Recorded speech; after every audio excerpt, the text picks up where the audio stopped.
पुण्यामध्ये गणेशोत्सवाचा उत्साह आणि जल्लोष आपल्याला पाहायला मिळतोय। पुण्यातील प्रसिद्ध दगडूशेठ गणपती मंदिरामध्ये भाविकांनी मोठी गर्दी केलेली आहे।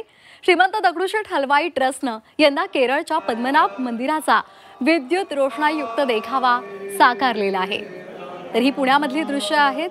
पुण्यामध्ये दगडूशेठ हलवाई ट्रस्टने यंदा केरळच्या पद्मनाभ मंदिराचा विद्युत रोषणाईयुक्त देखावा साकारलेला आहे आणि हा देखावा पाहण्यासाठी आणि बाप्पाच्या दर्शनासाठी भाविकांनी भल्या पहाटेच रांगा लावल्या आहेत। मी आता आहे पुण्याचा आराध्य दैवत आणि प्रसिद्ध असं असलेल्या दगडूशेठ गणपती मंदिरात आणि या ठिकाणी आपण पाहतोय की गणपती बाप्पाची जे आगमनाची जी व्यवस्था आहे, जी पूजा आहे ती आता या ठिकाणी पूर्णपणे झालेली आपल्याला पाहायला मिळतात। काही वेळापूर्वी या ठिकाणी आत्ताच आरती झाली आणि या ठिकाणून आता ज्या ठिकाणी दगडूशेठ गणपतीने केरळचं जे पद्मनाभ मंदिराची मंदिराचं जे प्रतिकृती साकारली आहे त्या ठिकाणी आता हे दगडूशेठ गणपती जे आहेत तिथं विराजमान होणार आहेत। या ठिकाणी आता पूजा झाली आणि या ठिकाणी आपण पाहत असेल तर गणपती बाप्पाला या ठिकाणी सोन्याचा साज या ठिकाणी चढवण्यात आलेला आहे। अगदी देखणं रूप या ठिकाणी आपल्याला पाहायला मिळत आहे।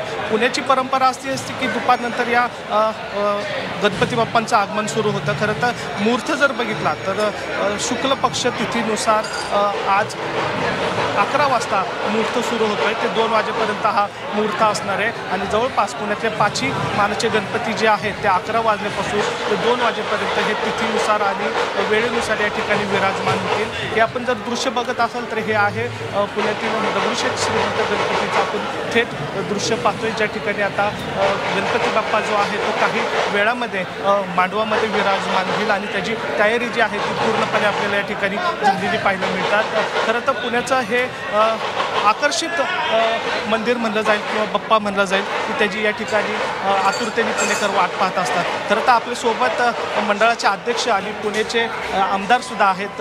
आमदार साहेब, गणपती बाप्पाचं आगमन होईल, किती वाजता पुण्यातली सुरुवात होईल आणि दगडूशेठचं काय नियोजन असणार आहे? मानाच्या गणपतींचं नियोजन किती वाजता सुरू होईल? आज आपल्या गणपती बाप्पाचं आगमन या ठिकाणावरनं मंदिरातून सकाळी 8:30 वाजता आपण ह्या मंदिरातून पुष्परथातून मिरवणुकीने सभामंडपाच्या दिशेने जाऊ।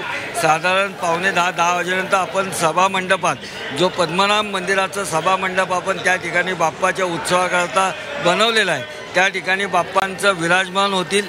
त्या ठिकाणी प्राणप्रतिष्ठा होईल। साधारण 11:11 गणपती बाप्पाची प्राणप्रतिष्ठा सभामंडपामध्ये होईल। साधारण त्या सुमारास सगळ्या 5 जे मानाचे गणपती आहेत त्यांच्यासुद्धा प्राणप्रतिष्ठेची वेळ तीच आहे। 11, 11:30, 12 वाजेनंतर सगळ्या पुण्यातील प्रमुख गणपती मंडळ जे प्राणप्रतिष्ठा ह्या होतील आणि बाप्पाचा उत्सव हा जोरात चालू होईल। आता